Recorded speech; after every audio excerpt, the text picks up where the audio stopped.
негизи кечки 10дон эртең мененки 6га чейинки уйку эң пайдалуу болуп эсептелинет. Күн менен түндүн алмашканы сыяктуу эле гормондор дагы күндүзгү гормондор түнкү гормондорго алмашылат негизи. Бул нормада, эгер туура уктаса. Түнү уктаганда биринчи 10дон баштап уктаганда медленный сон деп коебуз да. Ошол медленный сон убагында күндүзгү гормондор басаңдап, организмде азайып, түнкү гормондор бөлүнүп чыгарылат. Бул күндүзгү гормондор бул кортизол жана адренокортикотропный гормон деп эсептелинет. Бул кортизол бул гормон стресса деп коебуз башкача айтканда. Ушул гормондор азайып, анын ордуна соматотропный гормон бөлүнүп чыгарылат. Соматотропный гормон бул жаш балдарда, өспүрүм балдарда боюну өсүүсүнө жардам берилет. Ал эми чоң адамдарда бул ар бир клетканын, картайган клеткалардын жаңылануусуна жардам берет да. Ошон үчүн эгерде уйкусу бузулган адамдар болсо, түнү жакшы уктабаган адамдар болсо, ушул соматотропный гормон аз бөлүнүп чыгарып, бат картаюуга алып келет. Кийинки гормон бул мелатонин.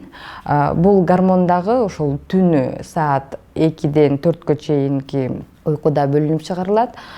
Бул гормон эмне үчүн керек адамга? Бул гормон ошол уйкуну, кийинки күндөгү уйкуну нормалдаштыруу үчүн, иммунитетти көтөрөт бул гормон. Эгер ушул гормон жетишпесе, адам түнү уйкусу качып, бул негизи качан бул гормон азая баштайт. Бул ошол жаш өткөн сайын ошол мелатонин гормону азайган үчүн картайган адамдар түнү жакшы уктай албай калышат, уйкусу азайып калат, түнкү уйкусу.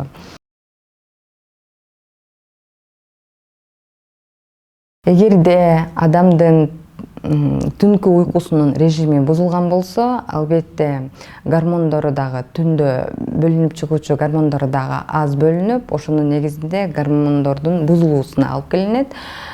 Эң негизги гормон бул соматотропный гормон.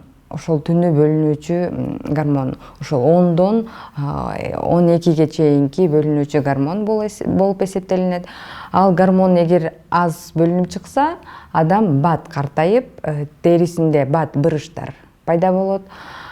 Ал эми мелатонин гормону аз бөлүнүп чыгарса, иммунитети түшүп, адамдын жанагындай депрессияларга кабылат, ар кандай жана күндүзү уйкусурап мындай чарчап жүрүү да.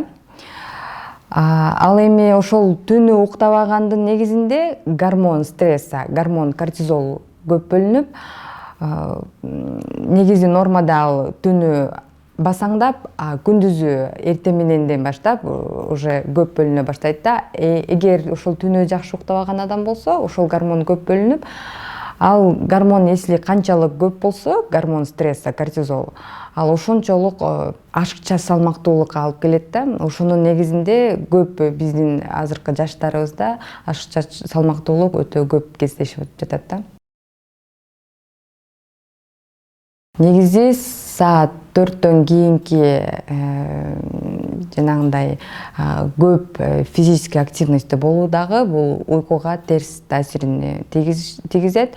Ошондуктан саат 4төн кийин спорт менен заниматься эткендер, ошолор бул туура эмес негизи.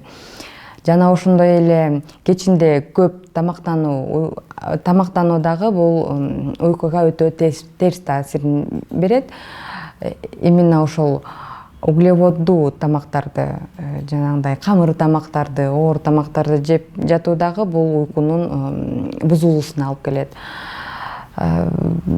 Ошол уйкунун жакшы болушу үчүн туура тамактануу керек. Эгерде адам эртең менен тамактанбаса, кечкисинде обязательно ушул адамдын аппетити ачылып тамакка, ошол көп тамактанууга алып келет да. Уктаардан алдын 3-4 саат мурда ар кандай жанагындай негативдүү жаңылыктарды угуу телевизордон, жана ошондой эле жанагындай шаңдуу музыкаларды үнүнө бий кылып коюп алып, коюп угуу дагы бул ошол уктоонун режимин бузат да.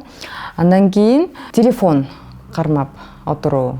Жатаардан алдын телефон кармаган тоже жанагындай жарык нуру, телефондо жарык нуру дагы ошол уктоонун режимин бузат. Ал эми ошол уктаганда дагы өзүнүн правиласы болот.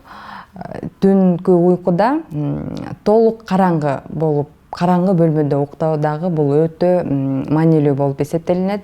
Эгерде жанагындай ар кандай светильник бир эмелерди коюп, жарык берүүчү бир эмелерди коюп уктаганда, ошол түнкү гормон мелатонин аз бөлүнүп чыгарылат. Эгер аз бөлүнүп чыгарса, жанагындай жогоруда айтып кеткендей эле жанагындай нарушение болот. Ошондуктан жанагы уктаардан алдын ошол бөлмөнү дагы толук караңгы кылып уктоо дагы бул өтө маанилүү.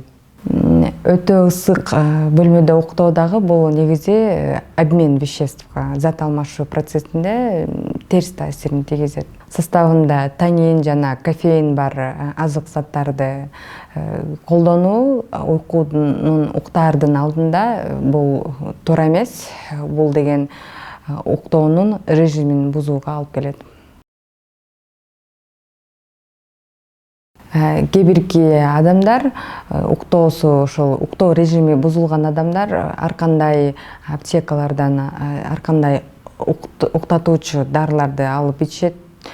Бул деген негизи туура эмес. Биринчи терапевттен консультация алып, анан ошого жараша эмне үчүн уктоо режими бузулган, ошону аныктап туруп, анан кийин ошол терапевттин назначениясы менен гана алып ичсе туура болот. Эмнеге дегенде ар кандай ошол уктатуучу дарылар ар кандай мындай терс жактары көп болот. Ага деген адам көнүп дагы калышы мүмкүн. Ал ошол дарыларсыз уктай албай калышы мүмкүн. Ал кээ бирки дарылардын дозасын чоңойтуш керек болуп калат. Ошондуктан бардыгыны ошол көрсөтмөгөсүнө караса, эгерде показаниясы болсо гана ичиш керек.